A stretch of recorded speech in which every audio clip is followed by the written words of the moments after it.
What's up, everybody? It's 8-Bit Eric, and I've noticed recently that a lot of my viewership are big wrestling fans, so I'm going to go ahead and start doing a series of videos talking about wrestling. If you don't like it, too bad. I've always liked wrestling just as much as video games. I'm a big fan of WCW, the NWO, old school WWF, and I still watch it to this day, and I just enjoy it. It's awesome, it's entertaining.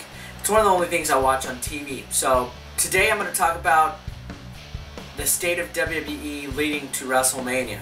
Now, a lot of people say that it's in bad shape, that it's boring, that it's too PG.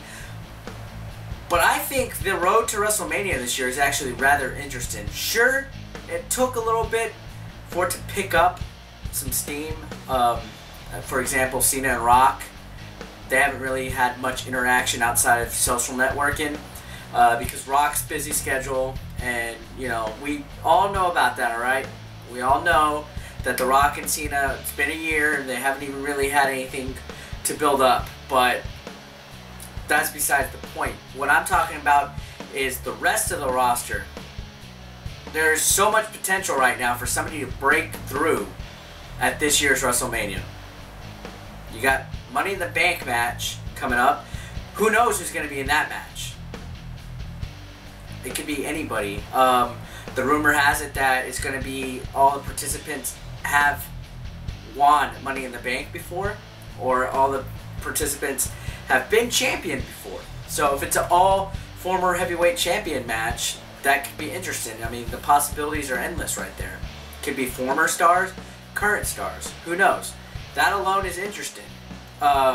Elimination Chamber. Now that's an interesting pay-per-view to have before WrestleMania, because both titles, the WWE title and the World title, are on the line at this pay-per-view, and it's in 6-man matches.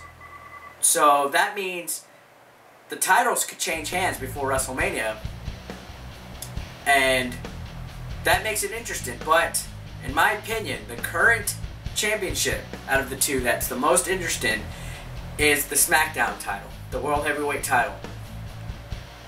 I couldn't predict that Daniel Bryan would still be champion come Elimination Chamber, and I really don't see him being champion at WrestleMania. But they threw a bone at us and had him go over Mark Henry and Big Show at the Royal Rumble pay-per-view. So what's interesting is, in the SmackDown Elimination Chamber match, there's Cody Rhodes, Big Show, Randy Orton, Wade Barrett, Daniel Bryan, and I believe someone else. Name skips off my head. But either way, everybody in that match is a freaking wild card to win the belt. Think about it. In my opinion, Cody Rhodes and Wade Barrett should have won the title at least once already. Randy Orton, anytime he's in a title match, you never know, he can win on any given day.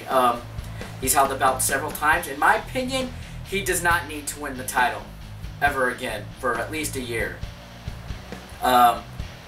Orton should be taken out of this match somehow. Maybe Wade Barrett will take him out, or maybe they'll both take each other out, because I think Wade Barrett and Randy Orton are going to wrestle at WrestleMania. Now, I don't think it's going to be for a title belt, so they need to be out of the way. Cody Rhodes, I think, should win it, but he has the Intercontinental title, and they've been pushing him to wrestle his brother Goldust. But I think he can win it. Big Show, he doesn't need it in his career at this time. He doesn't need to win the heavyweight belt at all, and they also have him going to, you know, wrestle Shaq, the rumor, hopefully. Great Khali, that was the other guy.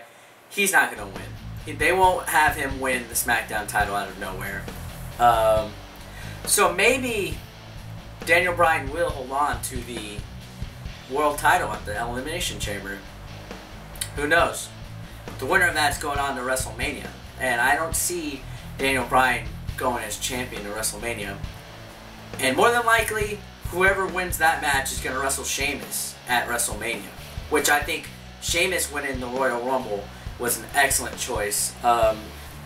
They built him up all the way to the Royal Rumble, he's been winning matches, destroying opponents, getting good crowd reactions. He has some of the most entertaining matches on TV now. He's powerful, he's brute, he works the crowd great. Sheamus can have a good match, but see, that's where the pairing goes. Sheamus and Wade Barrett. If Wade Barrett won the belt at Elimination Chamber, Sheamus and Wade Barrett can have a good match. Randy Orton and Wade Barrett. All the guys. Sheamus and Randy Orton. Sheamus, Daniel Bryan. Everybody. Sheamus and Cody Rhodes. Cody Rhodes, Daniel Bryan. Wade Barrett, Cody Rhodes. Everybody that could possibly win the Elimination Chamber match could have a good match with the rest of the guys.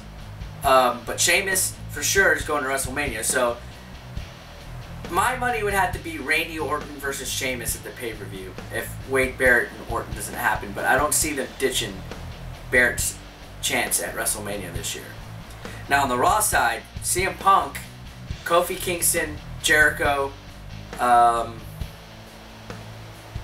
Ziggler, I believe. I'm not exactly who all is in the match, but that's another interesting one, but not as interesting as the SmackDown one. But I do see CM Punk coming out of Elimination Chamber as champion. The rumor is it's going to be Jericho and CM Punk at WrestleMania. It's going to be interesting to see how they work that in.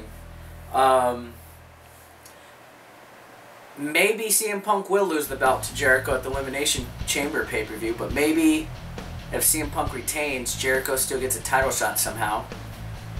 Maybe Jericho will be Money in the Bank at WrestleMania, and he'll win it and cash it in that night.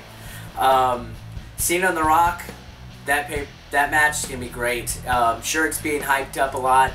Nobody's going to enjoy the ending, no matter who wins. So I think everybody needs to forget that. Like, stop the pettiness. Just enjoy the show. Go back to being entertained. That match is going to be entertaining, and that's the main reason why I want to see the pay-per-view. But the Kane and Cena feud leading up to WrestleMania has kind of been interesting. It's a little bit old school for me, and I like that. It's a little cheesy, over the top, but I think Kane's doing a good job right now. Sure, he's a filler role right now, but I think he's doing a good job keeping Cena occupied in the meantime. Money in the Bank at WrestleMania. I think everybody that's in the Elimination Chambers that doesn't win is going to be in that match. So maybe it'll be Cody Rhodes, Kofi Kingston, Randy Orton, Khali, Big Show, all those guys that are in the match, the 2 Elimination Chamber matches. I think they're all going to be in Money in the Bank. It's safe to say everybody that's going to be on this pay-per-view, the Elimination Chamber, is going to be on WrestleMania somehow. The women's division, I haven't really been following that much, but it's interesting because Eve is kind of in the Kane-Cena storyline, so she's out of the way. But I think Karma is going to wrestle at WrestleMania this year, and she's going to wrestle Beth Phoenix for the women's title. Tag team division, sadly, it's gone. But there's potential. Maybe they'll wait till after WrestleMania for that. But I don't think the state of WWE is that bad. Everybody complains that it's PG and stuff, but this is an interesting WrestleMania. The effects of any of these matches could change the landscape. I mean, it's unpredictable right now, for the most part. Like, anybody can win. If one thing happens, the opposite's going to happen, and it's just, there's a lot of chaos right now, and you can kind of tell that maybe they are scripting it as they go, but you never know. Maybe they do have a genius plan. After all, Vince made the WWE into what it is today. But that's it for right now, guys. Thanks for watching, and I will have another video like this sometime soon. Thanks. Hey guys, you like this video? Be sure to check out my other videos here, and also subscribe. Thanks a lot. This is 8-Bit Eric, and I hope you have a nice day. Peace.